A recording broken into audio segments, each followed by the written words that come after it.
સંવાદનું માધ્યમ છે. આપણે આપણા વિચારો, ઉર્મિઓ અને ભાવનાની અભિવ્યક્તિ ભાષાના માધ્યમથી કરીએ છીએ. તમે પણ પોતાની માતૃભાષા આ કાર્ય ખૂબ જ સરળતાથી કરી શકો છો.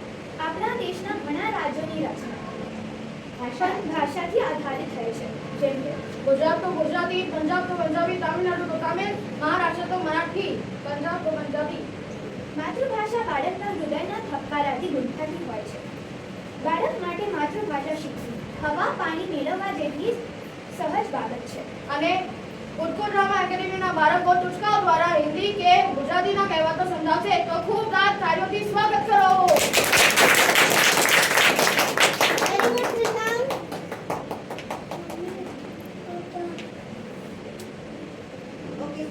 बेटा वैसे ही सबसे पहले आता है, जोर से बोलना. हाँ, हमारा सबसे छोटा स्टार है.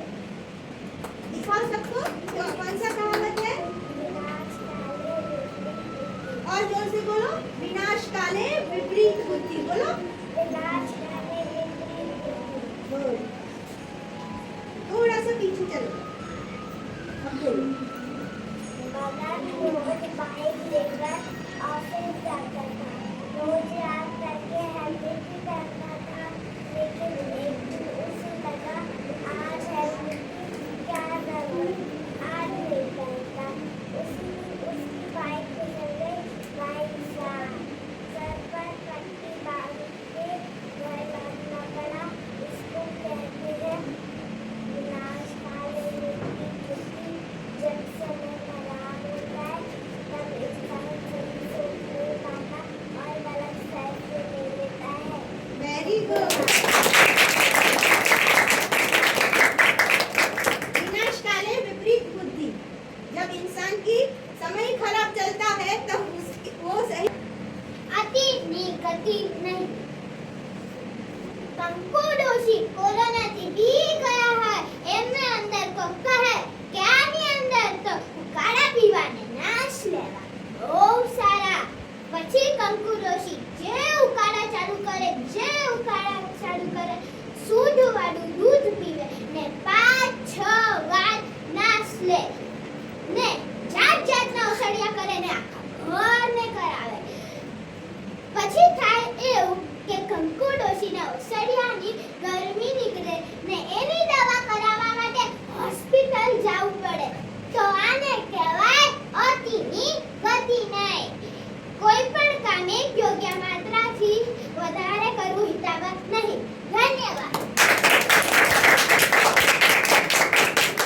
Very good. પોથીના રીંગણા. રિપીટ કરો ફરીથી. પોથીના રીંગણા. પોતીના રીંગણા. તોફાની ટીમીઓ ક્યાંથી સાંભળી રહે કે તે બાઇક કેમ ચલાવે. હવે પપ્પા પાસે બાઇક ચલાવવાની જીદ કરે. પપ્પા સમજાવે કે બેટા એમ કઈ સાંભળી લેવાથી બાઇક ન ચલાવવા આવડે. હું તને શીખવાડીશ. પણ ટીમીઓ એક દિવસ પપ્પાને ખબર ન પડે એવી રીતે બાઇક લઈને ત્યાં જઈને છોલાયેલી હાલતમાં ઘરે આવે. આને કહેવાય પોથીના રીંગણા. પુસ્તકમાં રહેલું વાંચેલું જ્ઞાન કામ ના આવે. અનુભવથી શીખવું પડે. પોતીના રીંગણા. ક્યારેય વાંચેલું કે સાંભળેલું જ્ઞાન કામમાં નથી આવતું. એના માટે અનુભવ કરવો પડે છે. Yes, very good. આરંભે સુરા. જોગો છાપામાં વાંચે કે વધુ વજનના ઘણા બધા નુકસાન છે. પછી જોગો નક્કી કરે કે હવે તો વજન ઉતારવું છે. બીજા દિવસે નવી સાયકલ લઈ આવે, ગ્રીન ટીના પેકેટ લઈ આવે, કસરત કરવાના કપડાં લઈ આવે ને અઠવાડિયું તો જોરશોરથી બધું જ કરે. પછી ધીમે ધીમે બધું જ બંધ થઈ જાય. સાયકલ ધૂળે ખાતી હોય, ગ્રીન ટીના પેકેટ પણ ડબ્બા ભેગા થઈ ગયા હોય, કસરત કરવાના કપડાં કબાટમાં પડી રહ્યા હોય ને મસ્ત મસાલા ચા ચાલુ થઈ જાય. એને જ કહેવાય આરંભે સુરા. આરંભે સુરા વાર્તાનો અર્થ છે કે કોઈ પણ કામ ઉત્સાહથી ચાલુ કરવું પણ લાંબા સમય સુધી ચાલુ ન રાખી શકવું. ધન્યવાદ. Very good. આરંભે સુરા. Next, louder. ઉતાવળે આંબા ના પાકે.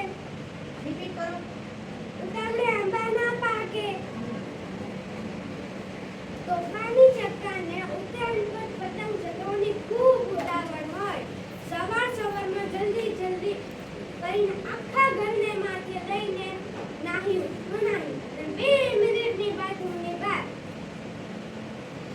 નાસ્તો પણ જલ્દી કરીને બે ચાર તો સાકડી ખીચામાં નાખીને પાડ્યો અને દોડ્યો ને પગ ઉપર ચડવા ગયો અને ભાઈનો પગ મચકોડાઈ ગયો.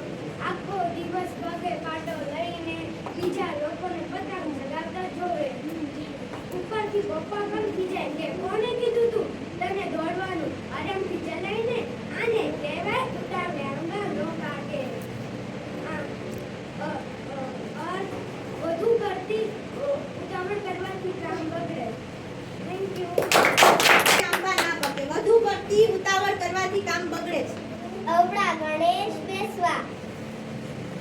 ભીખુએ નવી ઝેરોક્સ અને લેમિનેશનની દુકાન કરી છે. બધી તૈયારીઓ જોરશોરથી થઈ ગઈ છે. મશીન દુકાનના ગોઠવાઈ ગયા છે.